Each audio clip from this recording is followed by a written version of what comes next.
আমার নবী যেদিন এই দেশ থেকে বিদায় হয়ে যাবে, আমার আল্লাহ জিবরাইলকে দিয়ে প্রস্তাব পাঠিয়েছিলেন, ও জিবরাইল, আমার বন্ধুর কানে খবর দাও, আমার বন্ধু এই দেশের মাটিতে থাকতে পারবে না, আমার বন্ধু এই রক্ত মাখা জমিনের মধ্যে রাখবো না, আমার বন্ধুর দেহ আমার আরশের ডাইন পাশে দাফন করব।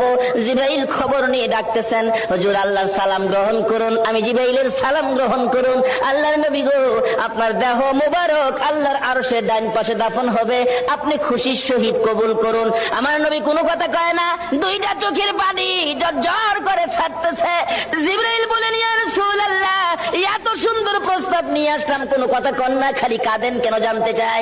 আমার নবী বলেন, জিবরাইল রে, তোমার জন্য খুশির খবর হতে পারে, আমি খুশি হতে পারলাম না। কেন পারলেন না?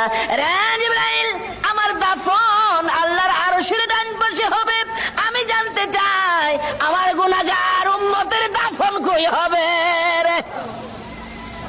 জিবরাইল বলেন, আপনার উম্মতের দাফন এই জমিনের মধ্যে হবে। আমার নবীর কান্না আরো বেড়ে গেছে। জিবরাইল, না না, সইতে পারি না, আমি আর সে থাকবো আর আমার উম্মতেরা এই জমিনে থাকবে। আমার মন মানে না, প্রস্তাব আমি রাখবো না। আমার পক্ষ থেকে একটা প্রস্তাব আমার প্রভুর দরবারে তুলে ধরো।